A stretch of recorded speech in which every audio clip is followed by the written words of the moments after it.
Good evening.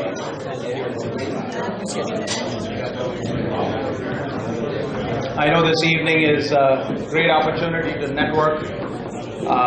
We do want to get our panel up and providing you the information you came to hear. For those of you who are TiE members and have come here before, welcome back. And I hope you help us with topics that you would like to hear us bring excellent speakers like the one we have on the panel today for future events. We have a few events ahead that we plan. Sometimes, like this outsourcing one, we changed it less than a month ago because of various reasons with the previous plan, and nevertheless, we have an excellent panel and all of you here. For those of you who have not come here before, I hope you see that this is a great opportunity. It's a smaller group than some of the other venture groups in the city. And we were just discussing that sometimes evening sessions have a way of, with a little glass of wine, bringing out a better association with those you meet. So if you are not a member, we invite you to consider joining. And Preeti, our executive director, who met you at the door, can fill you in on the benefits you get. We have in our membership, and some of them are present here, a category of members called charter members, who are by definition invited to join. They are people who have reached a certain point in their lives, in their careers, where they can give back, they want to give back. And we have illustrious members of the San Diego tech and entertainment and hospitality. There's a variety of charter members from different backgrounds, wireless, biotech, that are part of our group.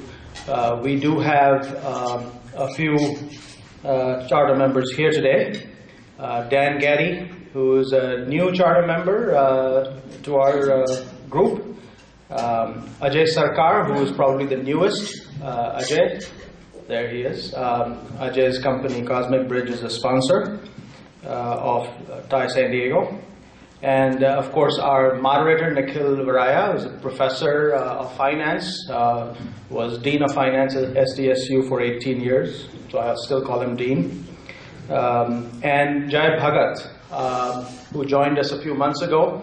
Jai used to be Mr. Skytel, if you remember the paging company. It still exists, right? Skytel still exists. He is now Vice Chairman of AccessTel.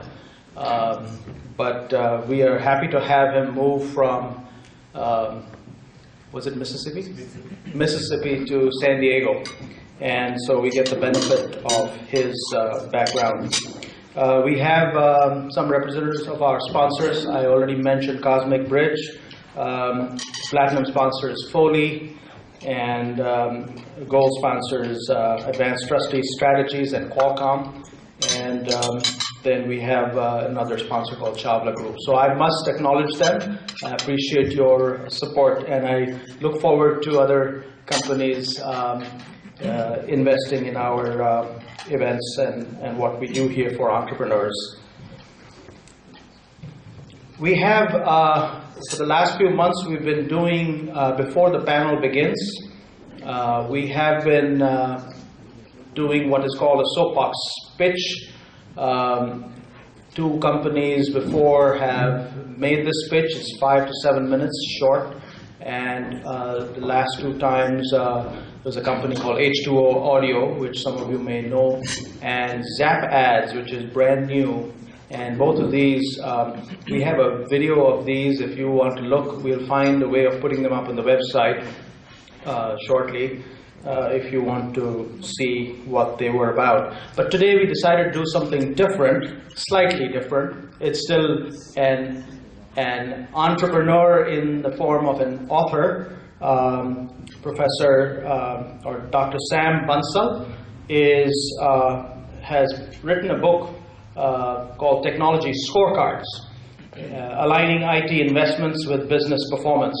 There are a few copies, I think 3 copies that are circulating, so please take a look and pass it on. There are, of course, flyers at every table. Let me introduce Professor Bansal, Dr. Bansal, so that he can come up here and make the pitch. Sam Bansal is a wily author, SAP strategy consultant and global program manager with 40 plus years of experience in the enterprise software industry. He has held roles of CIO, president and managing director in Asia and the Americas. He is presently head of a boutique business consulting company which focuses on delivering value through business process optimization through innovative solutions. He has a PhD in management science and a master's in engineering and a bachelor's in chemical engineering, and has written 90 plus papers in referred international journals. So Dr. Bansal, please come on up.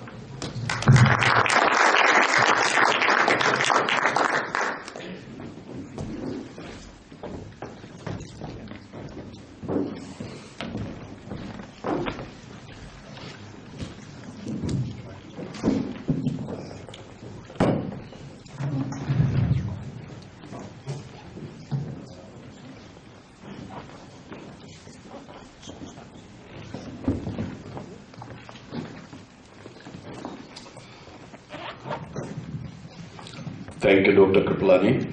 It's a pleasure to be here. Although I live in San Diego, but I never came before tonight. Sorry about that. But what I am going to give you in 5 minutes took me 6 years to write, and 336 pages that you have in front of you circulating, as well as you have the flyers that Wiley was kind enough to send. And since I have only 5 minutes, I'm going to be very brief about the few brief slides that I have. And so if you want to know more, you can contact me when there is a time, or you can write me an email, and my cards are out there on the registration table, and be happy to communicate with you. And I may say up front that based on my background, if you get interested in talking to me, I will give half hour to 1 hour consultation to the members present here tonight. So what you see here is the book which is circulating, and also the information is on the flyer.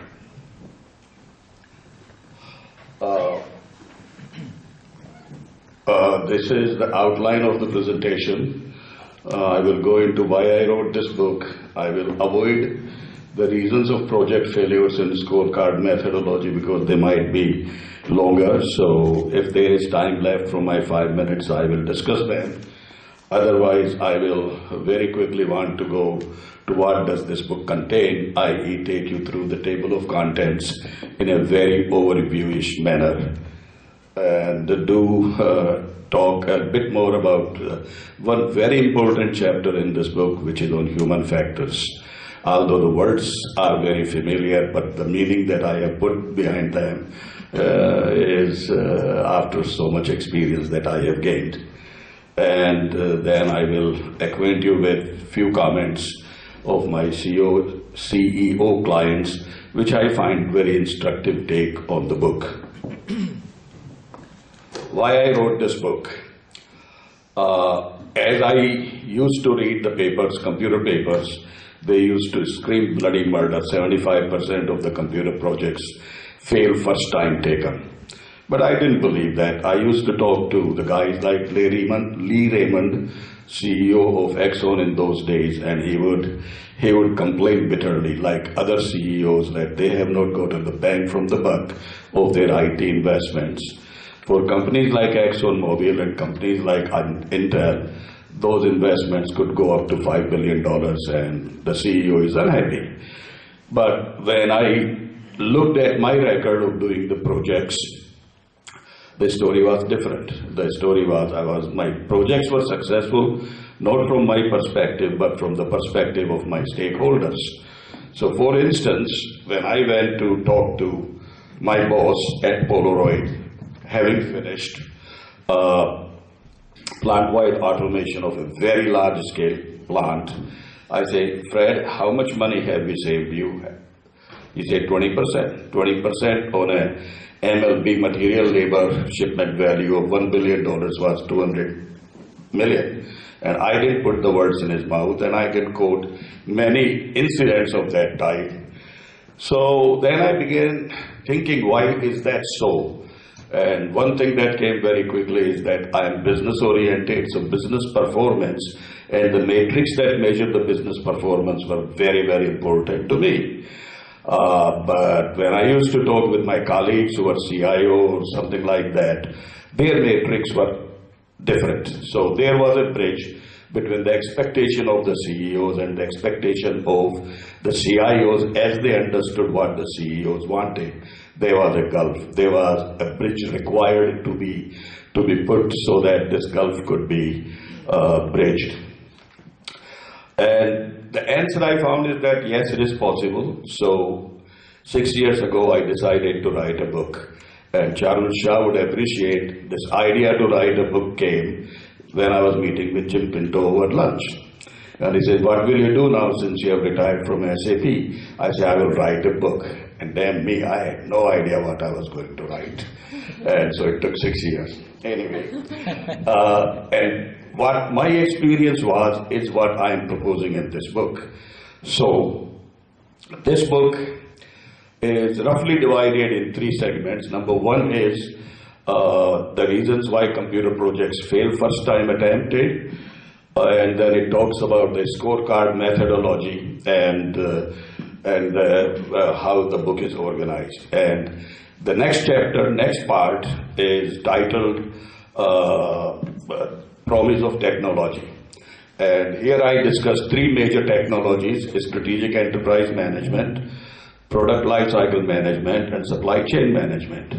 And here, rather than give you the software and the equation, I simply talk about the functionality of each one of these areas and the KPIs that are dependent and independent and the cascade of them. So functionality and the benefits that are derivable from the KPIs, if you know them, control them, monitor them, etc., etc.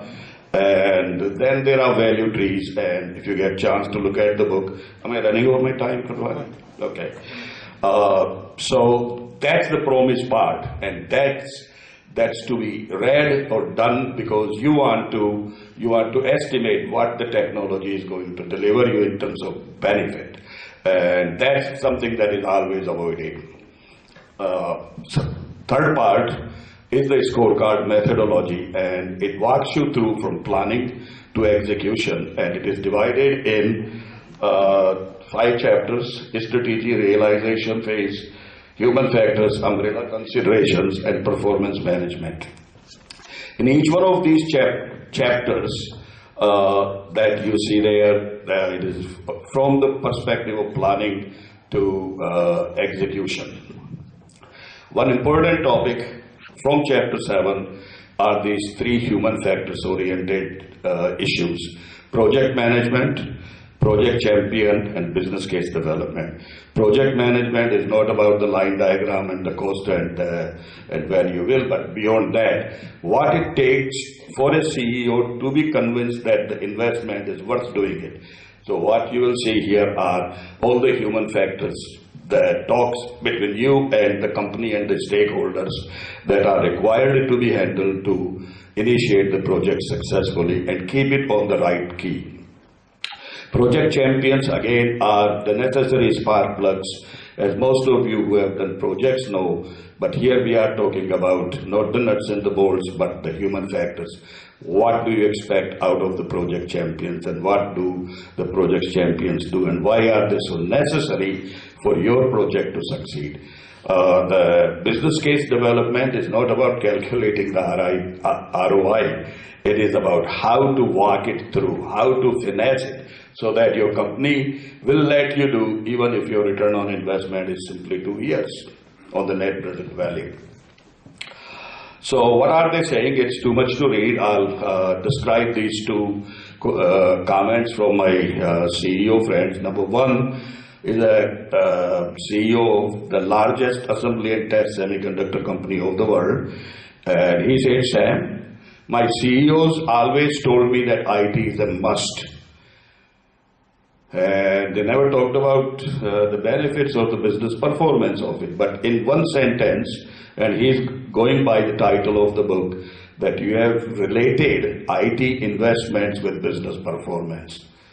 What a fresh change, new paradigm. I'll read the book, get the book, read it, and tell you what it is. The second one is also from another CEO from BP Solar. He says, Sam, I read the book, I went through it, and what I find is that if I remove the data and the tables and the graphics, the rest of it is applicable to any business. And it is not IT-centric, it is business-centric. Wonderful. I think it is a very good mixture of business and technology, and keep it up. That's what he said. And some info that you may find hard to read from the distance, but the main point I want to communicate to you is this book is available anywhere books are sold. But to learn more about this book, if you key on Amazon.com, and anything you see on the cover page, which is on the right hand side, as any two keywords from there, it will bring you to the cover page, title page, and you can scroll on down and you will see everything that the editors have written, as well as my blog that I try to keep updated every day. And gentlemen, thank you very much for being so patient. We have time for a couple of questions. Can you describe how your views on technology scorecarding would tie into the business intelligence platform, and specifically, although you're oriented towards SAP and BO, whether you have any comment on open source? No comments. The only thing I can say is that the basics that I have provided you is what the scorecard should be looking at. And then if you want to automate it, you select the platform. I'm maybe oriented to SAP, but I'm not trying to sell SAP. And if you look in my book, on the very beginning, SAP insisted that I put a disclaimer that the information is mine, not SAP's, and so there is no attempt to for the software. But the major guts of the scorecard methodology is provided throughout the book, including the ones that I have done cases with, and so. One more question. Okay, I think Thank you. We'll have a chance to look at it in Amazon. Thank you.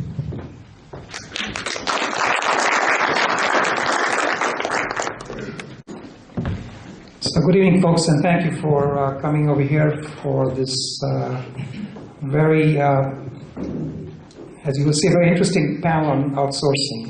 The panel represents the vast spectrum of outsourcing, and what I'm going to do is briefly introduce each of the panelists and then talk briefly about what area of outsourcing that they are involved with. So I've got over here Dr. Kate Hanham. Kate comes to us from the biopharma industry. Kate has been involved in outsourcing activities from research to clinical development to business support. And her clients encompass biotechs as well as large pharma, both in the US and nationally. Kate has a PhD from University of Birmingham. Right next to her is Robert Harling. Robert comes to us from Astute Networks, and Robert sort of is going to bring to our sort of attention the outsourcing aspects associated with manufacturing. Robert has a vast experience in supply chain management, manufacturing practices, not only involving Astute, but also other companies with which he has been involved, and he's been very instrumental in how Astute Networks does outsourcing activities for its core products. Robert has an undergraduate degree in economics and management science from University of California, San Diego.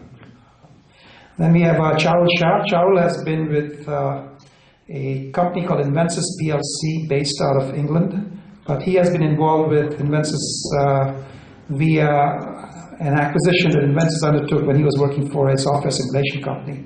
So Charul has been involved with setting up a software development center in Hyderabad for Invensys. Has been very actively involved in that.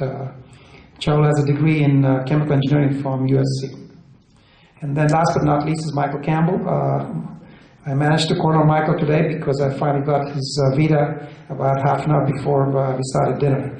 So Michael is Senior Vice President of Engineering at Qualcomm CDMA. And Michael has been involved in product and test engineering, test automation, and failure analysis. He joined Qualcomm in October 1996. The thing that I remember most is that he helped drive Qualcomm's development and expansion into India, and helped drive a foundry-independent process technology for QCT semiconductors. Michael has been involved with Qualcomm activities in various capacities with India, China, Singapore, South Korea, and Taiwan. Michael has a BS in electrical engineering and an electrical and computer engineering degree from Clarkson Institute in New York. So please welcome the panel. So what I'm going to have, what I'm going to have each panelist is initially take about 5 and 7 minutes to talk a little bit about their own background, as well as the spectrum of outsourcing activities that they have been involved with. I tried to look at what outsourcing meant, and sort of the most broad definition of outsourcing that I've come up with is that whenever an organization undertakes to perform an activity in its value chain and have somebody else do it, that is sort of an outsourcing activity. And that can encompass outsourcing within the country, outsourcing outside the country, or what's called offshoring, and all of these sort of broadly are viewed as outsourcing activities. So with that, Kate. First of all, can you hear me? Good. So I'm president of Mentara. I've been, this company has been in existence for 14 years now. And our role is to provide consulting services to the biopharm industry. We consist of over 85 people. And essentially what we do is support companies, primarily biotech, in moving their products through from discovery through to market. And the horizons of what is required, of course, is very much predicted by or dictated by the FDA. So we work in an area of compliance whereby it becomes obviously more and more stringent as you're moving towards the clinical setting where you're evaluating drugs and devices in the clinic. So the outsourcing requirements are very diverse. Our role is that we will go into the companies, the small fledgling companies, or sometimes the mid-size and they're trying to move into new areas, and support the executive team, the management group, to actually move their companies in the right direction, avoid pitfalls, streamline their development, not waste money by making mistakes. And in the course of doing that, essentially we'll work shoulder to shoulder with them, identifying what they can do with the monies on hand, what their next milestone is, and in the context of the development, where they need to basically place their work outsource, what their needs are, both from a compliance regulatory structure as well as looking critically at what will add value to their company. By the time that they're looking to raise capital for the next round, what will be attractive to somebody coming in to either acquire a company or to invest in the company. So, as you can imagine, going through the various stages of drug and device development, you're looking to outsource in initially animal facilities, looking at preclinical studies, moving on to look at manufacturing operations, analytic operations, moving into clinics where you're working with contract research organizations, data management, statisticians, looking at a whole variety, a whole playing field of different providers that all have to come together in a converge in a very cohesive way. Lots of money at stake. These companies can die if they make the wrong decisions in the course of development. So our role is primarily to help them avoid making such mistakes, make sure that they don't waste time and money on their critical path, and make sure that they outsource to the right providers that actually suit their needs.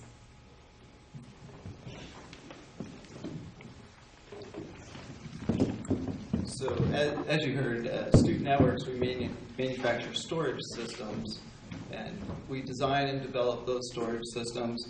Astute Networks started out as a ASIC development house, and over the years learned that there was a unique or specific need for that ASIC. After going through some somewhat difficult times, changed the area of focus and developed a system around that ASIC.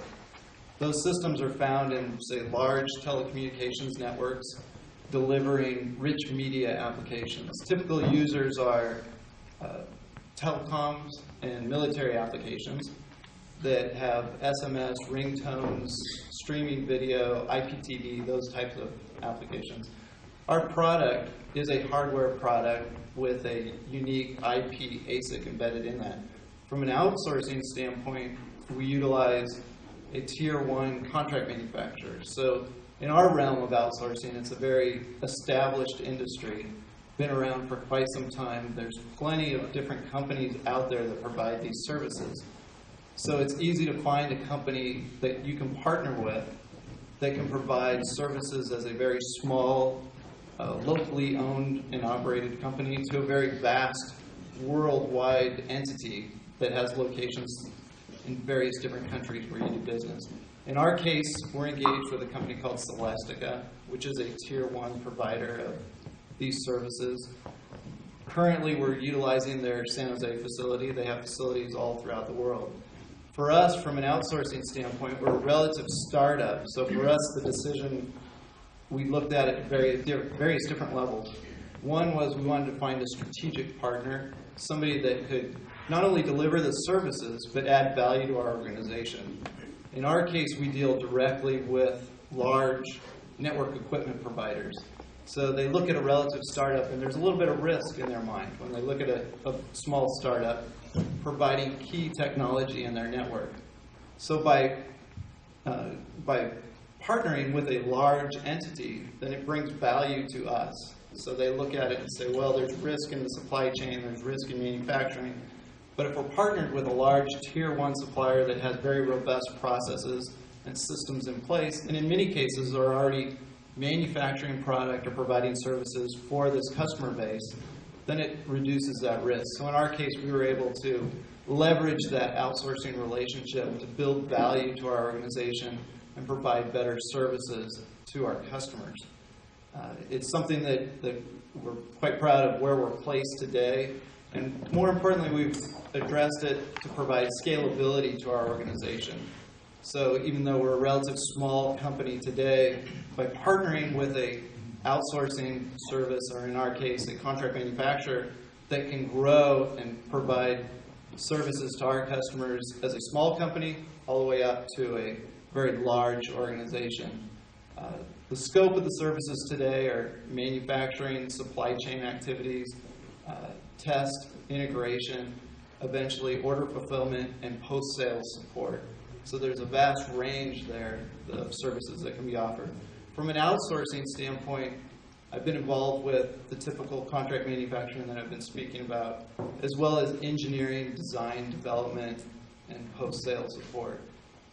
The key with outsourcing is understanding what is your value proposition to your customers, what are your core competencies, and then you want to look and find partners that can complement that and scale your organization. I always say one of the best ways to highlight all the problems in your company is to outsource them, because there's a lot of knowledge that goes on in your company that addresses or covers up problems. And so when you outsource, those problems will be accentuated, and they'll become big problems and big costs. The biggest factor of success when it comes to outsourcing is communication. Partnering with that organization, whoever it might be, having a communication platform that you know what's going on. If there are any problems, you have an open relationship. Because outsourcing is a relationship, and it's a very close relationship, and your business is at stake, your brand is at stake, your product is at stake. So it's something not to be taken lightly. A lot of companies have outsourced for the sake of outsourcing and have found that it's damaged their business, it's damaged their product, it's damaged their brand. So it has to be taken very carefully. Okay, good evening, everyone. I'm happy to be here. As Nikhil mentioned, I work for... Can everybody hear? Can you bring the mic closer? Oh, it's Or maybe it's not on. It's not on. It's not There's on. a button on the side. okay. Can you hear me? Yeah. Hey, good evening again. Happy to be here. I would rather be in my office, solving the problems about outsourcing rather than talking, but thanks, Anil, for inviting me. Invensys PLC is, it's a British company, but they have a large presence in US. It's about a $3.7 billion revenue last year. So it's a good-sized global engineering company. It is a diversified business, so it has a lot of businesses, but the business I work in is called Invensys Operations Management, which is involved both in hardware as well as software. I work on the software side. The objective of this group is to basically help the manufacturing industry and the some of the operations for optimization of their operations to improve their productivity and visualization of their data, their real-time data, and then based on that you can make a lot of good operations decisions. So some of the brands you might have heard, it's Foxborough, it's a lot of equipment, hardware, the DCS and panels in the in the control rooms.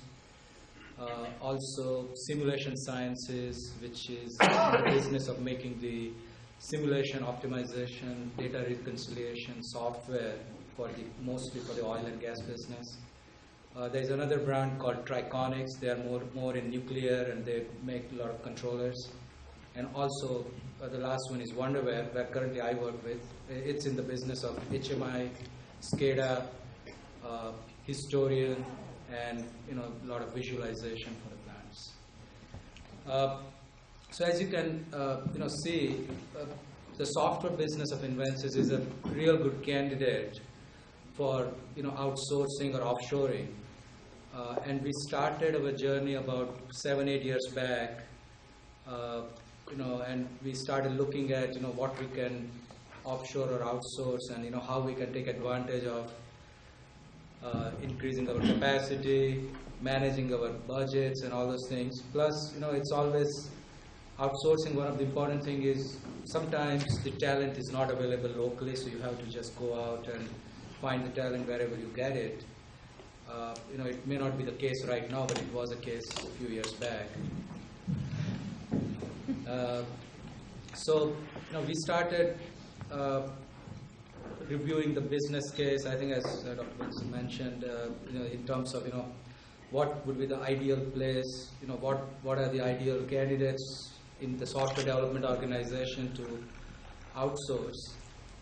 So we started basically in 2001, and we were looking at various places: Hyderabad, Bangalore in India, Mumbai also. But I think we decided to go with a place in Hyderabad. Basically, Hyderabad, some of you know, it's one of the important hubs for software development outsourcing and IT outsourcing in India.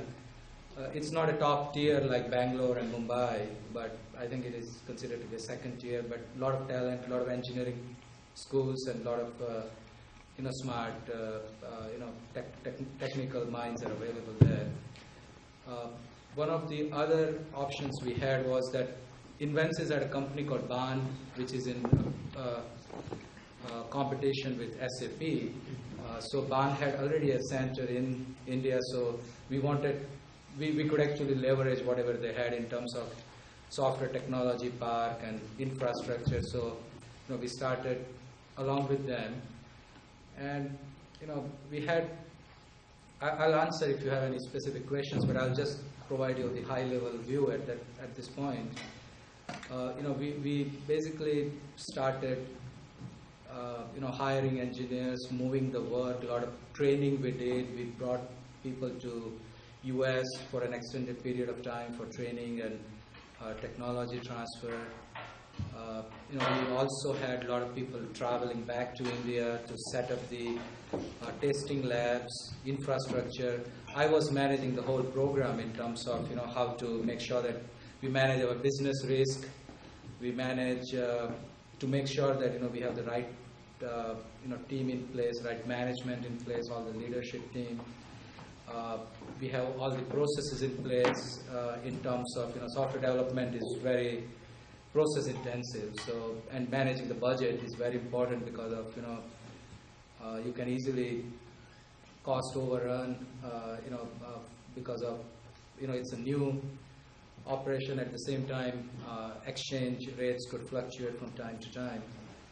And in our case, we had the requirements for our teams very specific. They need to know a lot of things about domain knowledge in chemical engineering, process control, very high in software engineering. So it was very hard to find those kind of people to start with. Other than that, I think we had growing pains. Obviously, it's about 7 years. I think we have about 500 to 550 people right now. It's a small operation compared to the IT outsourcing business, but this is very core to our software development part. We call it as a center of excellence. And some of the people we hired 7 years back, not all of them, but a lot of them are still working with us. So that is good news for us. They are at a very leadership position and helping us a lot. I'll answer questions, and I think later on.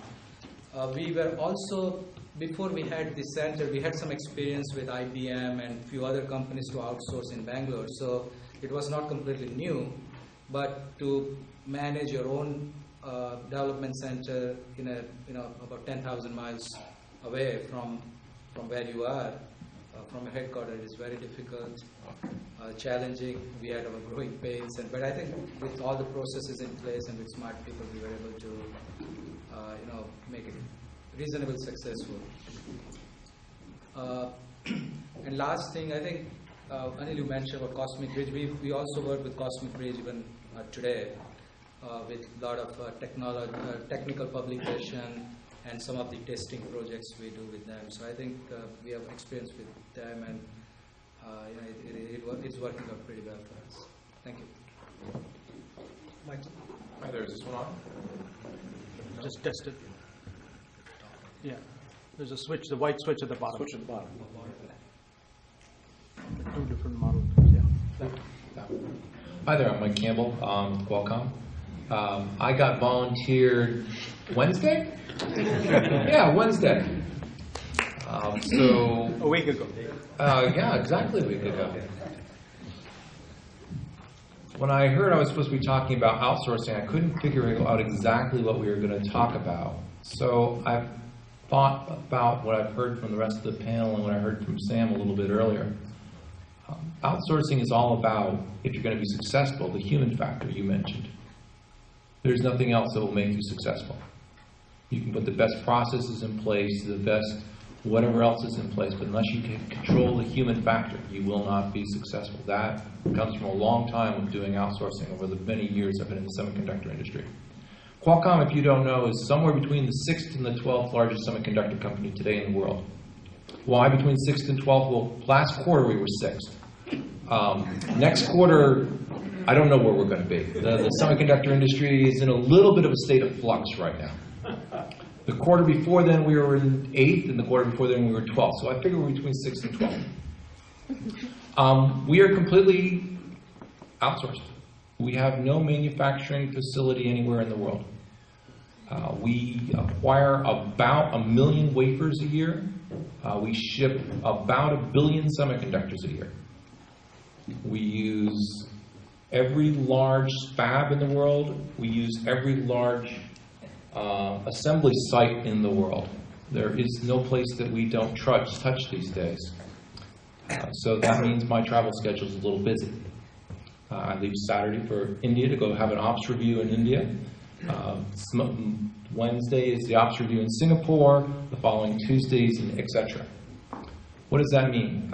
We have engineering facilities everywhere. We outsource a lot of engineering jobs. We have to partner very closely with our partners in manufacturing. We have semiconductors we design under one design goal with one set of design rules. But they have to go to 3 different fabs with 3 different processes. So we had to create a process-independent design methodology such that we could take those designs anywhere in the world. Why? Fabs have lack of capacity on a regular basis when times are good. There's these wonderful things called earthquakes in Taiwan.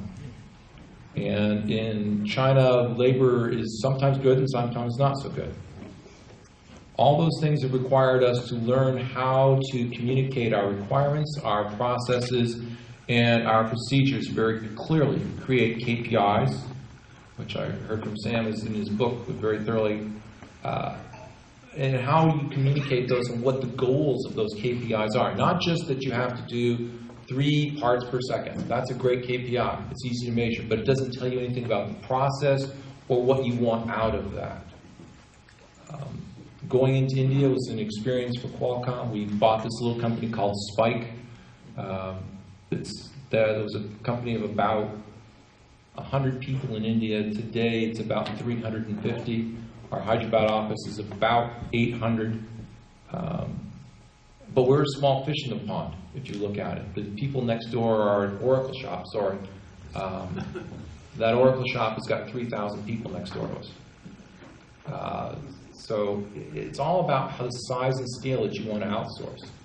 But what Kate said is getting the right technical requirements, putting the right business requirements in place, tying all that together to your business plan, and making sure you don't overgrow or undergrow, and have some flexibility in it is what Qualcomm has learned, and what I've learned over the years is the key things to making a business proposition and outsourcing all these things successful. It is a challenge. I spent my time on the way over here on a teleconference with Singapore. I will finish tomorrow morning with another teleconference. This is an around-the-clock business if you're going to outsource. There is no free lunch. If you want to do it for only cost, put your hat on the side closet and assume in somewhere in the next 2 to 5 years you're going to be unsuccessful. If you're doing it to grow your business and grow your business successfully and partner with people, then you can work. But if all you want to do is job shop it out, you can be successful in the short term, but not build your business.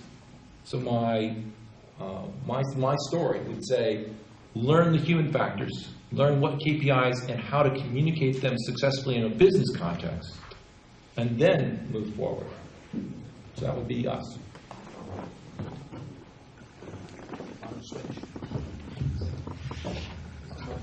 Button on the side.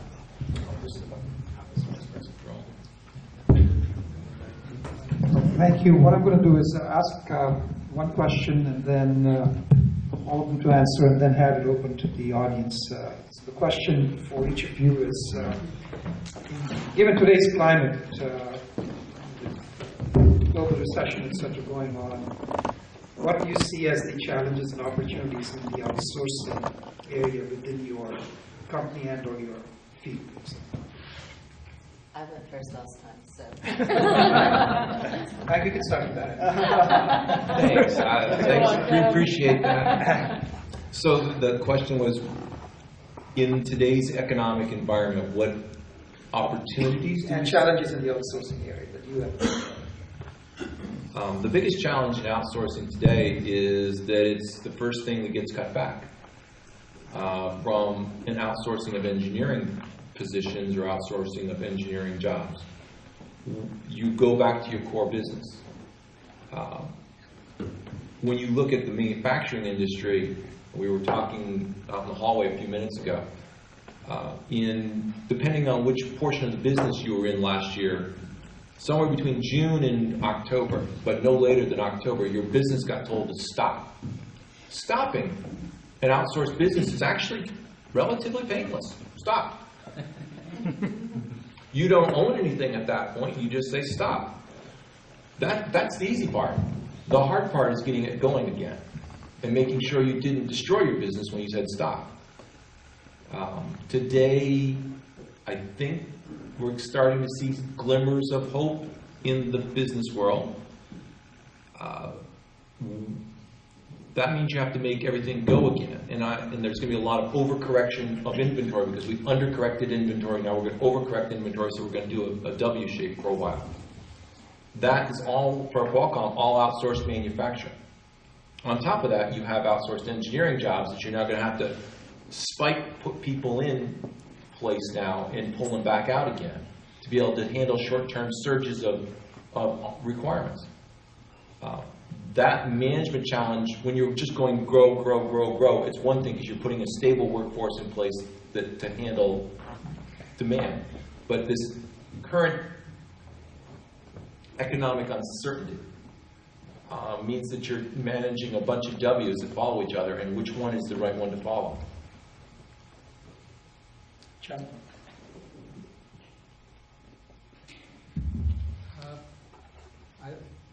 In terms of current economic slump, I think in terms of what Invensys is thinking, that it's a good time to get more investment into the research and development. And we are trying to actually invest more in the research and development because we know that at some point of time, maybe 12, 18 months, the economy will start coming back up. And as Michael mentioned, I think some of the outsourcing projects which are, if they are not making business sense in current environment, we are able to close it off, not through our own India Development Center, but with the partners we work with.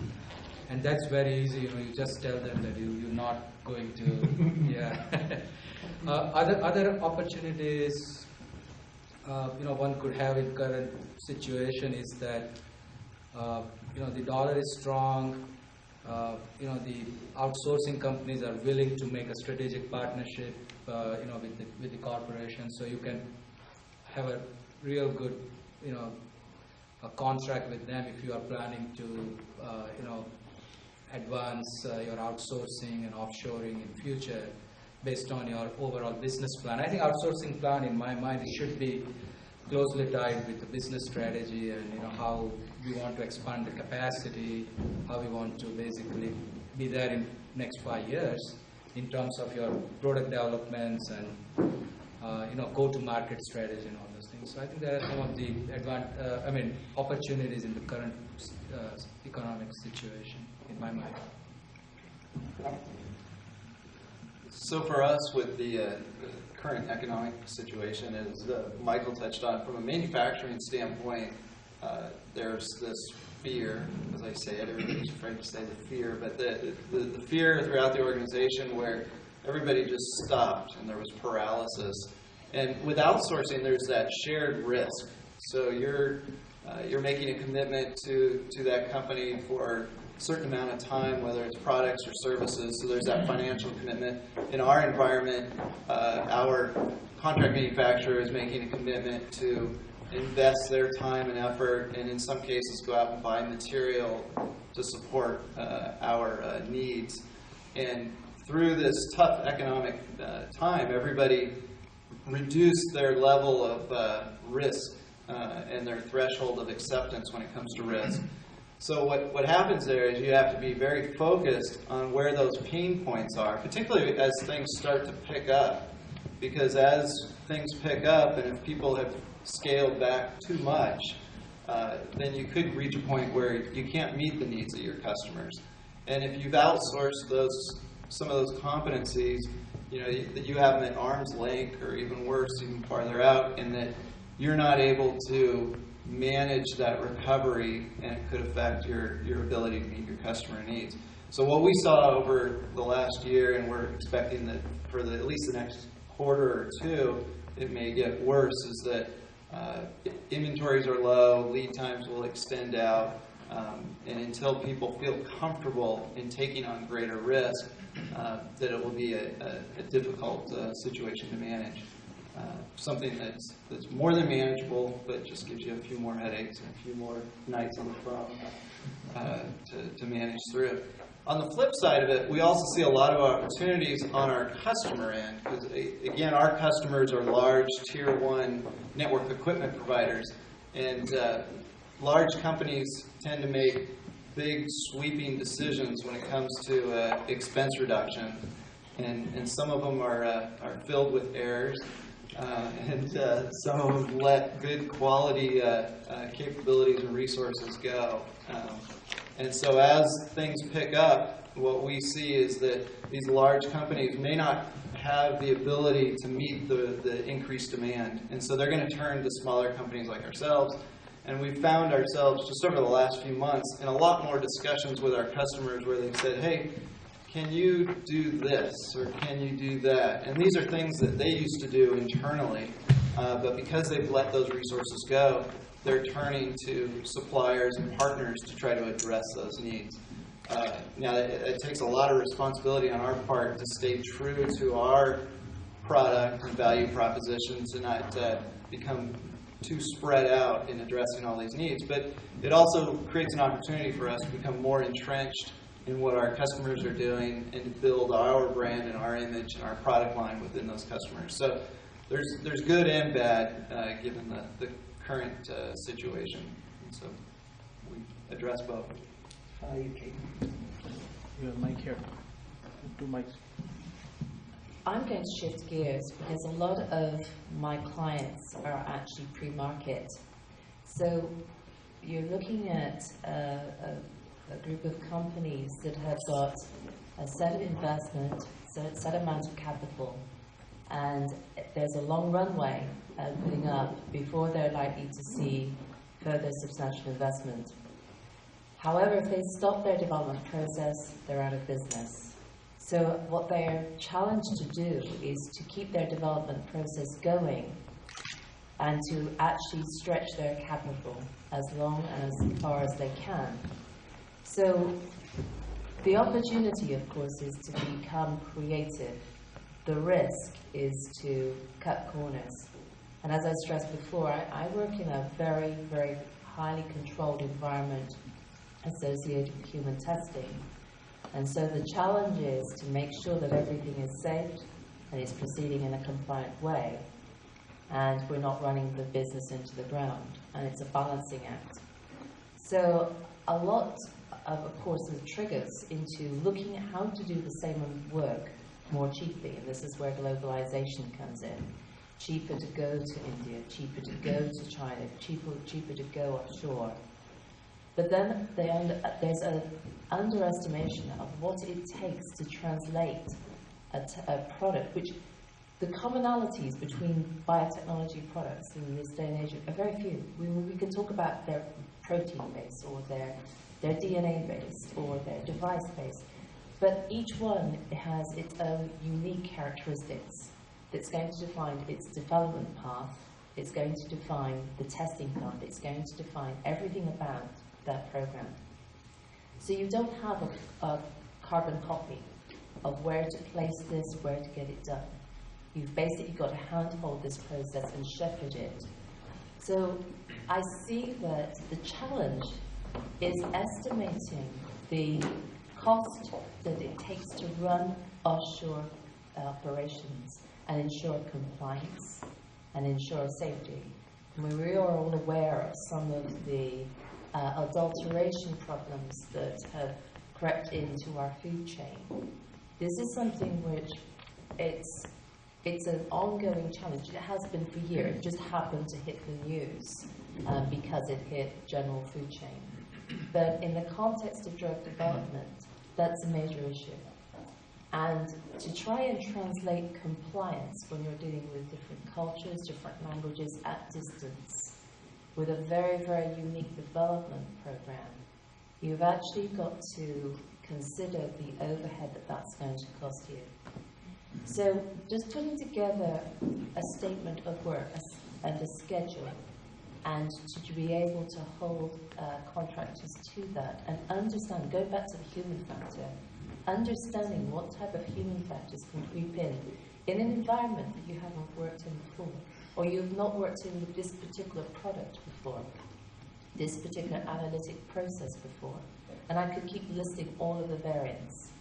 It's an incredible learning curve. It's an incredible challenge to manage.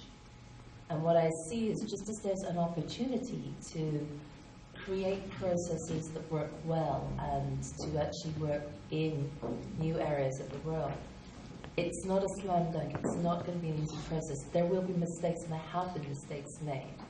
And the mistakes, when you're an early phase company, you've got limited capital, it actually can come down to the fact that if you have 2 bad manufacturing runs, you may be out of your runway. You may be out of business. So it's something that when I go in and talk to my clients about risk assessment, where to outsource, how to outsource, who they have to manage the outsourcing, do they understand how much it's going to cost to outsource, then it's usually quite a sobering discussion. Having said that, we do conduct an awful lot of work offshores, but it's done in a very controlled way, and it's the amount of emphasis we place on the human factor is extremely high. At this point, I'd like to open it up to the audience to have questions. I agree with the folks on the panel who were talking about sort of the evolution of outsourcing. I think there's been an evolution in outsourcing. I think a lot of people started in outsourcing as a way to achieve lower costs. And I think now we hear more and more people talking about strategic partnerships. And I'd like the panel to perhaps use some examples from your respective industries to talk about strategic partnership and what that means for you and how you've proceeded in that evolution from working with suppliers, maybe just for cost reduction, to a place where you're working with suppliers to achieve a strategic relationship of some kind. Start with you, Mike. What did I do wrong? Let's see how I do this and not give away names and secrets. Okay. We have partnerships with all the major semiconductor fabs in the world. And I call them partnerships.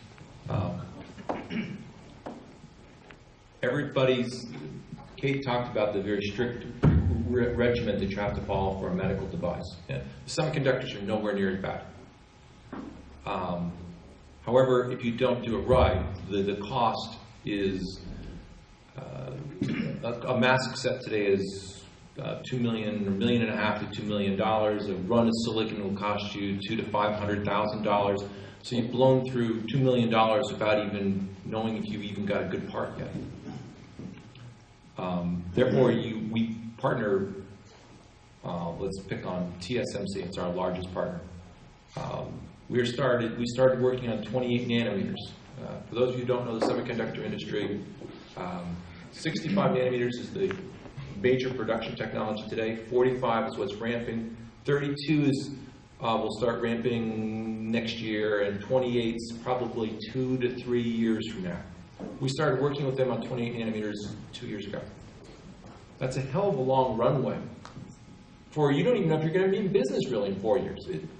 We were assuming we are. Assuming we are. But you're looking at a 4-year runway to partner with a company that you've got to partner with. And we have to partner with 4 of them to get the job done right so that we can have our process ready when we want it for the marketplace. I don't know if that answers your question, but that tells you the process you have to go through in terms of high-level concept of getting something to market that's, I don't know what we're going to design in 28 nanometers, by the way. No clue. I know it's going to have around 500 million to 1 billion transistors in it, and it's going to make cell phones smarter. I can tell you that. Outside of that, not a clue. But we're going to do it. But that's a long way to get there.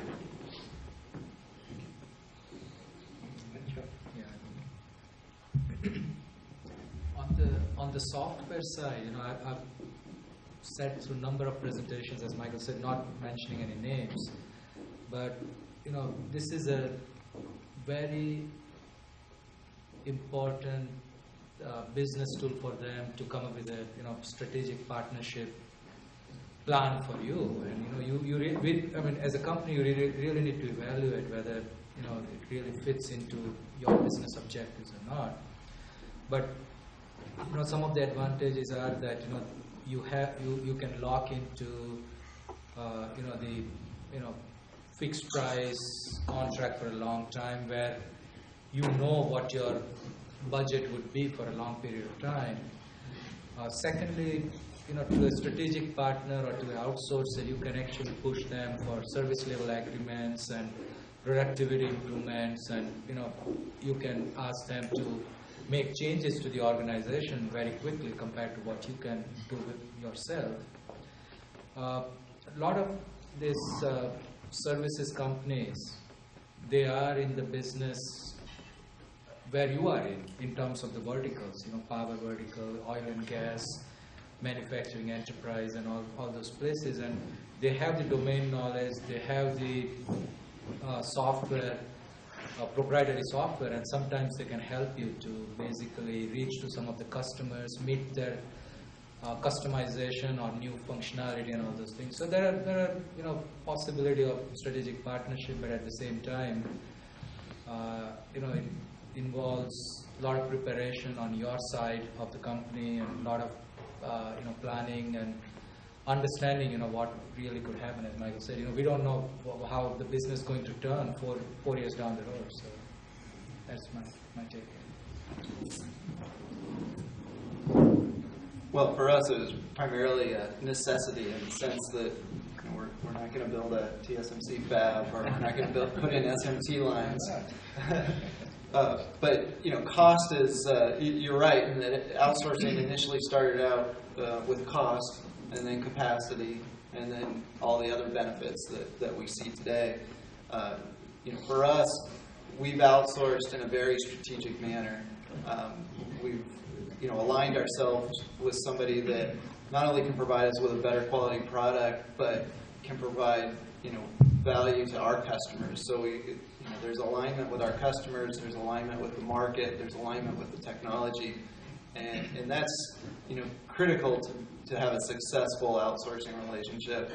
Outsourcing in our world provides us not only all of those benefits, but that scalability as well. So as the business grows, we're not having to add additional resources to support that growth. We've already got built-in resources that will scale to address that need, provide additional capacity, additional technology if that's required. So strategic partnership is very critical in our world. And again, cost is just the benefit, because if you align with the right partners, they're going to be the experts in that particular field. So you don't necessarily need to recreate those resources internally.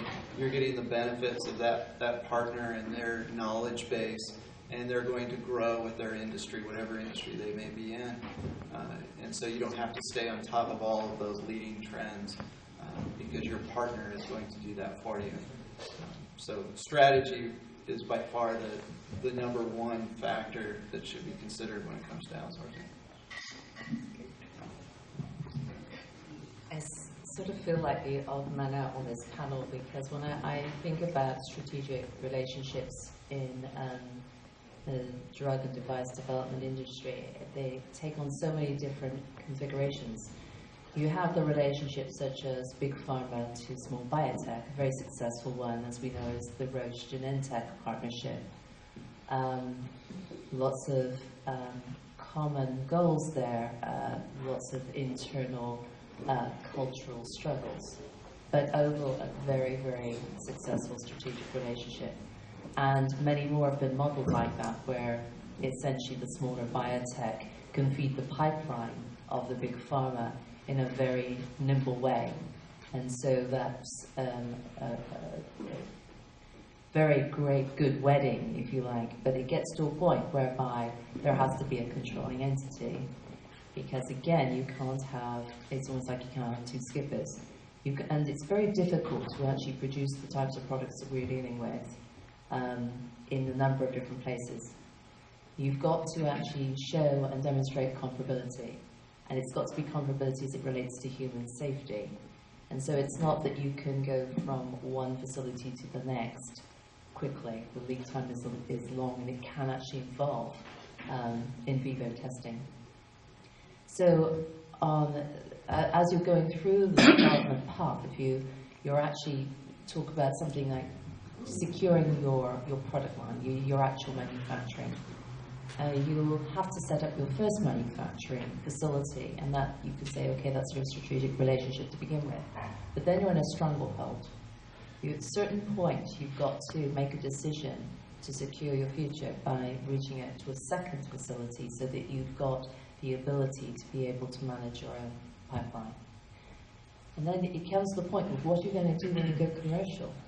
You've got two sources. Anything can happen to those two sources. And in actual fact, if they get a bigger proposition from a bigger company, you know that no matter how long your working relationship has been, you're in a position that you will potentially have a challenge to your inventory and scheduling. And so that's why you frequently see established biotechnology companies or big pharma building their own manufacturing facilities. And so moving away from having dependency on an outsourced environment to be able to secure their product line through their own manufacturing capability. That's major, major expense, as we all know.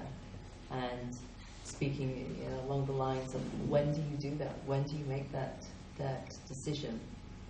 Because once you actually build that facility, you're back to showing comparability to the same product that you did all your development on. And look, this development path can be 10 years. And you have to show that your phase 1 study that showed human safety and human pharmacokinetics and the various other things, that the product that you put in all those years ago is the same, essentially, as the product that you're going into commercial with. You may have actually produced it in another country, another facility. So the issue of the strategic relationship, yes, of course, we have to do this. We have to set this up in a very controlled manner.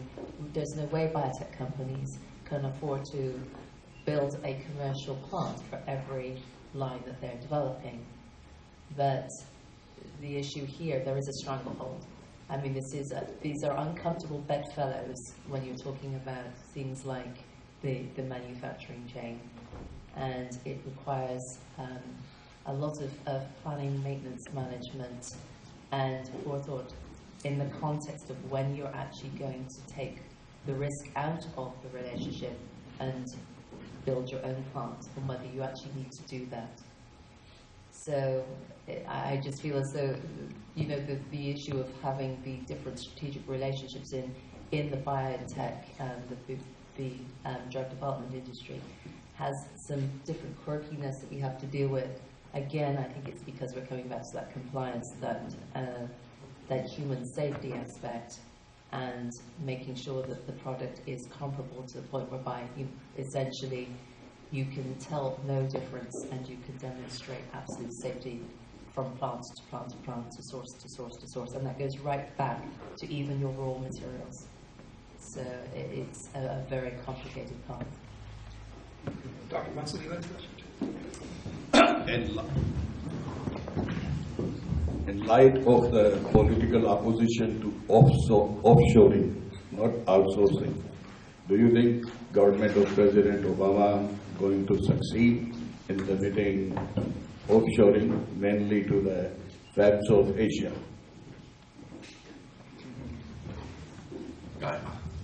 I'm sorry, I don't know if I quite understand your question, but there is a tremendous political backlash and the tempo building up against jobs out of USA to the offshore places. and you are doing a lot of business, everyone probably with the exception of Dr. Harman, outside of USA. And is the political wind going to stop or impact majorly the offshoring business? Okay, so let's see, how do I do this? Okay, being neither a Democrat or a Republican, I'll stay as an independent here.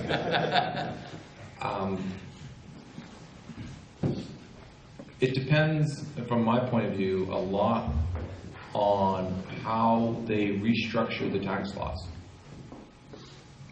If you say that if I outsource to Kathmandu, and I can do that, and it's 50% the wage rate that it is in the United States, well, there's a cost advantage. So long as the technology is there, okay, I've got equal technology. What stops me from doing it? If I suddenly have to pay a tax for jobs that I outsource, not that I hire offshore, but that I outsource, I just subcontract out, that could have some pretty serious ramifications on the outsourcing industry. Global engineering, I don't think you're going to stop. In an upturn economy, let's pretend we're not in this, whatever we want to call it. We couldn't hire enough engineers in the United States if you paid us to. It was impossible. It was physically impossible for us to hire enough of the right engineers with the right skill set and get them on the job on a timeline that we needed them. We went to India and hired 300 engineers in a year. Half of them are PhDs. We went to Korea and hired another 100 engineers. We went to China and hired another, I don't know how many engineers there. And we did it in probably an 18 to 24 month period because our business was accelerating. They had the right technical background, and we were willing to put the training in place to make their group successful for our business process. It wouldn't have mattered unless they put a hundreds of % tax on our business about outshoring or offshoring that engineering, because we couldn't. We would have just stopped the business growth here in the United States. You couldn't have done it.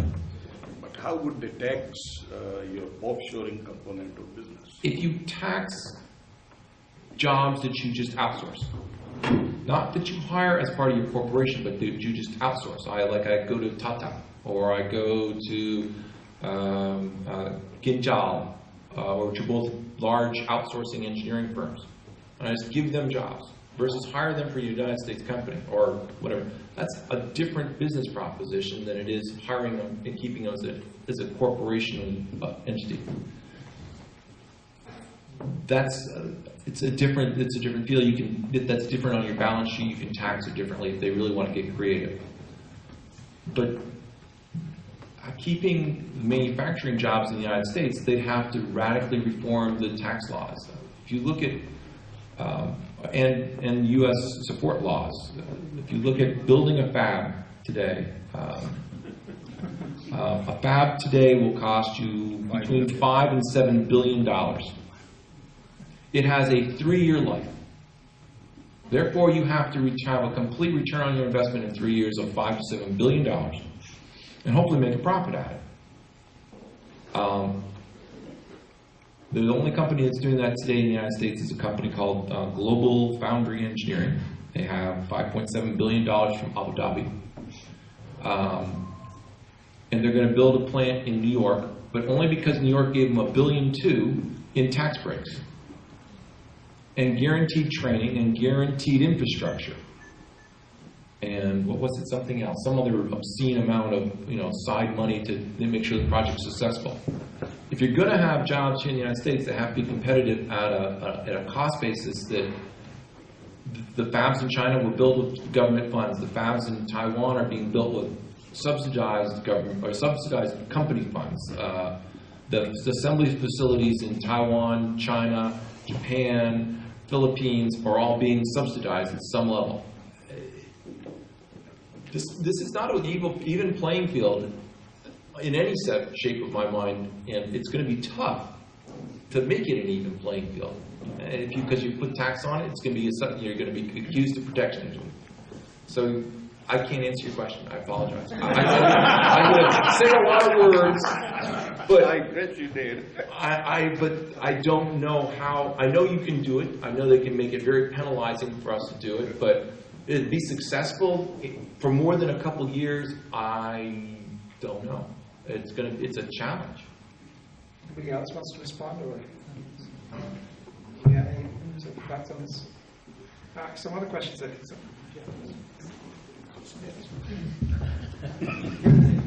guys have been talking about partnerships, but the reality is you have a supplier relationship with you're the buyers and suppliers.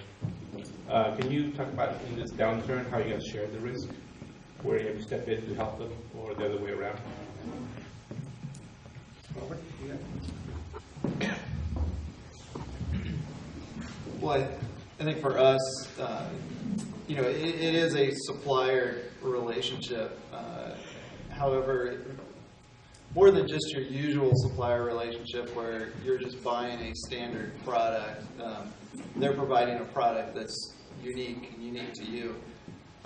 So in certain respects, the scale kind of tilts the other direction a little bit. But in the reality is, they want you to be successful, or at least the right partner wants you to be successful. And those are the ones that you want to align yourself with. So the more that they understand your business and your situation and your market, the better off you are, because then they'll be willing to take risks that they normally wouldn't want to take. So if they see those opportunities and you properly convey that sense of urgency, or the fact that you have limited resources or a limited amount of time, the right partner will step up and address those needs. In particular with our case, they understand the customer urgency and it's a critical delivery or it's a critical qualification. Then we'll see them go out and take that risk, work the overtime, not pass on additional expenses, things along those lines. Again, it comes down to finding that right partner. From a forecast standpoint, in typical relationships, you have agreements that define all of those financial responsibilities. But again, the right partner will go beyond those boundaries and take on additional risk, knowing that it means a lot to your organization and your potential success or your ultimate success. I'd like to add to that because in our industry, the issue of the contract is very much the way to mitigate risk. We actually divide our contracts into the development cycle versus the commercial. And of course, you can get very mean with your development contract if you have the ultimate carrot on the stick for the commercial, because that's where the scale comes and that's where the supplier will see the yield, which means that they're vested with you to be successful, to get to market, to prioritize your manufacturing campaigns, to work with you.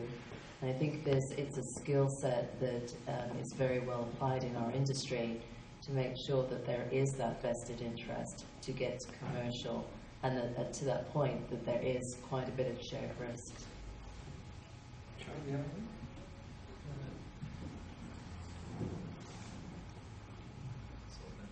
Yeah, I think on the software side, we have seen that the suppliers are in the current situation willing to make investment, for the new product developments, for the design and a few other high-end areas. They are also interested in partnering with you into a number of other areas like go-to-market strategy. They would provide a lot of marketing know-how and all the other things in the markets where you are not you don't have much presence and all those things. So I think there are some advantages, but I'm sure there is a price you pay, because they would have understanding with you to have some royalty or profit sharing or something at some point of time. But I think it has to be a win-win situation on both sides. Maybe this is more applicable to I can't get this word. Applicable to the smaller companies, and I don't think Michael or Charul have probably seen this recently. But Robert, what's the VC's approach towards when you put your pitch forward and you say, I am going off, outsourcing this part or not? I mean, you get second guessing either way? In our situation, no, but with that, the VCs obviously want to make a return on their investment. They want to maximize that investment, much like any other shareholder. But with them, there's also a unique view or a specific view when it comes to IP. So they want to make sure that that core value proposition stays intact, and you're not diluting that core proposition, because for them, in X number of years, they want to get an X multiple on that initial investment. So they want to make sure that whatever you're doing, you're protecting that investment. In our realm, as far as all the outsourcing that we do today, it doesn't distract from that core IP and that core technology and that value proposition. And in fact, it enhances it because of the way that we approached it. But yeah, VCs, much like any other shareholder, is all about protecting that value While reducing costs. Well, the cost is the big thing, because they don't want to have to put more money in. So, in our realm, scalability is key. So, as the business grows, the burn rate doesn't necessarily go up in parallel with that revenue. You want to align yourselves with partners where you have that scalability, so you can minimize those costs. So yeah, every VC is going to support that activity. Neil, I have a second comment. So I was involved in 3 VC-based companies just recently, and even today. And from an outsourced point of view, it can work both ways. It can work real successful, or it can be real disaster. Disaster starts as you start your company, and one of the business plans we did was to start with an outsourced manufacturer from the get-go. That was a disaster, because first of all, you had to get your product done. You can't do outsourcing when you're developing a new product. It has to be complete, done, documented. We spend more time and effort with the outsourcer helping get the product through to manufacture, because it was a whole learning curve. So from the point of view of the business plan and venture back and say, let's do that because it's cost effective, it became more costly and actually delayed getting the product out. The second experience was in a more customized product, which pushed by the VCs to outsource and develop it because of the cost structure. Turned out to be another disaster because the quality wasn't there, and it cost our best customer a 2-year delay, of which we finally got him back. So I think there's 2 sides to the coin. It certainly depends on the partner and the quality of that, but depending on your product, having the right volume point in time, with the right documentation is really critical. So it's just, you can't assume that you can outsource from the get-go, or you can outsource at some point in time where you're getting pressure to reduce costs. I mean, there's a lot of factors that go into it, so just another side of the coin. Yeah. Again, the best way to highlight all your issues is to outsource. You have to stay on top of your product, and in our case, establish a system to maintain that documentation. In our case, we have a system in place where no matter where you are in the world, whatever manufacturing facility, they're all looking at the same piece of information. You can't outsource quality. Quality's got to remain inside in one form or another. And from a product development standpoint, you have to know the right time to turn something over, is, as you touched on and learned through that experience, is if you turn over a product that's not done, you're going to end up in an ugly situation. Okay. I have just one comment. Okay. There are some very well-known cases like that of LSI Logic, who started outsourcing right from day one at TSMC, then failed. And later on, they of course brought back the operation, not what they outsourced to TSMC, but the new chip they were designing. So where you can control the outsource, the contractor, you can do fine. LSI Logic demonstrated to start with, actually they started the contract fab business in Taiwan. I want to take adjourn at this point and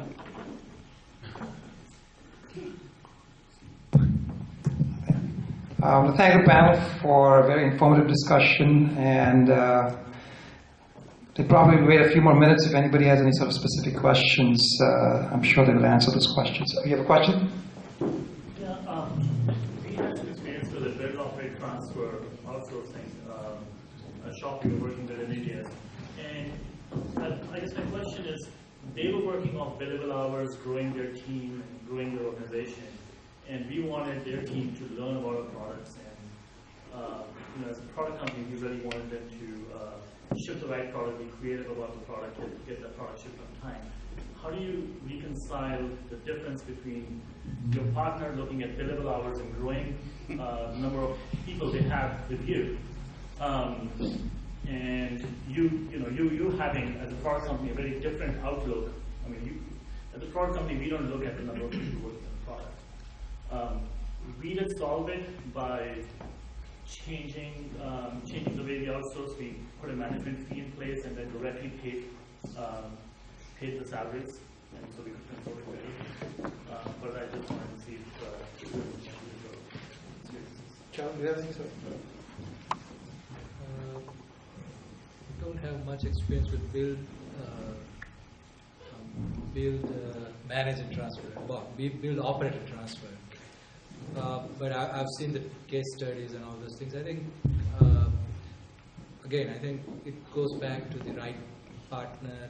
So when you select the partner, it has you need to make sure that they are interested in your kind of domain products, and they are going to build the center for you, operate, and then maybe in 3 to 5 years they transfer it to you under your control, so that IP and people and everything stay with you for a long period of time. So you have a business viability and the good outsourcing, offshoring center. I don't know what you can do in the current situation. If it is already something what you describe is going on, I think you probably need to sit down and talk to them. Right. Well, we changed it so that we directly manage the team, and then they just get a management fee. But I was just curious about, because every outsourced company works on billable hours. I mean, they still want a fixed cost. You'll take care of the salary, you take care of the promotions. We just pay a fixed cost. Yeah, I think if you provide some, if you have some agreement with the service level agreements with them, yes, they work by billable hours, and then they require their engineers or computer professionals to bill you at least 90-95% of their time. That is their requirement. So I think you cannot get away from that. But I think with the right kind of agreement and relationship, you can turn this around. Managing them directly also have a lot of issues. So that also you can do, and if you can find a good management team there, I think that might work for you also, to manage your own team. And then take the transfer as soon as possible. I think that would be my suggestion at this point. Actually, I've learned something tonight about some differences in industries. There's almost unprecedented in our industry to have like time and materials and free billing. It's fixed bid. It's built into the contract that there are limits of overage. If there is overage, then there are conditions about how you go about managing that, and invariably the supplier has to swallow it, because it's their responsibility to bid responsibly. Now, in the event you put together a request for proposal which isn't complete about your request of what you require, and you are then starting to ask for what's considered an out of scope, then of course you will have to then swallow the cost. But I've learned that obviously our industries are very different. Really, it would just be way too dangerous for these small biotech companies to go in on a time and materials, because there's no stopping it. You just go on forever until the well is dry. So we just don't do that. Last question. Outsourcing discussions often get into cases where either one had to outsource. Your case is obvious, capacity, you don't want to go and build fabs. And I think your case also because your customers don't have the skill set. I'm just wondering, in cases where the case for outsourcing is not as compelling, can one look back, how easy it is to look back and say, that was a good idea, or not? I mean, what kind of metrics would you look at? Yeah, it's very important, before you ever do any outsourcing, is to understand what the ultimate goal is. Is it, cost, improve quality, address market needs? And if those are established up front, then it becomes very easy to look back at that relationship and say, did we meet those goals? And was it a successful relationship? Hindsight's the best, it's 2020 there. So, you'll know if it's successful or not, but you touched on the one that's the most difficult, the one where you're really not sure. You have the capacity, you have the skill set, you have the dollars. Should we outsource? In those cases, the answer is usually no. We shouldn't outsource. It's part of our core competency, unless you start to identify trade-offs, whereas we could utilize these resources somewhere else to build a better value proposition for our company. So again, it's very important up front to identify what are those critical success factors, so we know that as a relationship grows, we can always refer back to those. Are we successful? Are we in a better place today than we were when we started? Well, I want to thank the panelists for taking the time and addressing issues that are clearly very difficult. And last question, somebody told me just that if they have everything, they would still want to outsource because they want to see competitively what others are doing. They put it in sort of a benchmark scenario. They want to see if in fact we are doing as well as what others are willing to do. So they're sort of trying to competitive intelligence is what they're looking for. So I want to thank the panel for taking the time, for presenting on a very vast spectrum of possibilities over here. And thank all of you for your patience. If you have some questions and if they have time, you can still sort of chat with them offline. Meantime, I want to present our token of appreciation for all of you.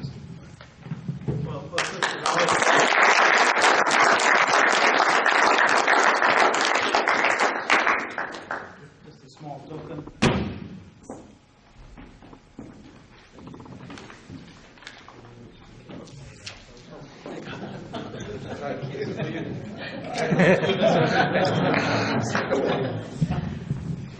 Let me get enough here next. Let us first give a round of applause to our moderator, our able professor. And I have to say that, this has been most informative. And I can only say one thing. I wish them a good night's sleep. Considering their global operations, it seems that what Mike and others said, they're probably going to spend the rest of the night talking to different parts of the world. I want to remind you before we disperse about the next event, which is on innovation presented by Intuit. Actually, that brings up, and the last couple of questions also bring up, there's a book by Professor C.K. Prahalad that you might want to look at, innovation and how it stitches in the global picture and innovation as in the global engineering context. July, we have traditionally a mixer. Mixer is a non-speaking panel event. It's a networking event. hosted, and one of the facilities in the past it's been Foley that's been doing this downtown, and it's usually sold out. We have to limit the number.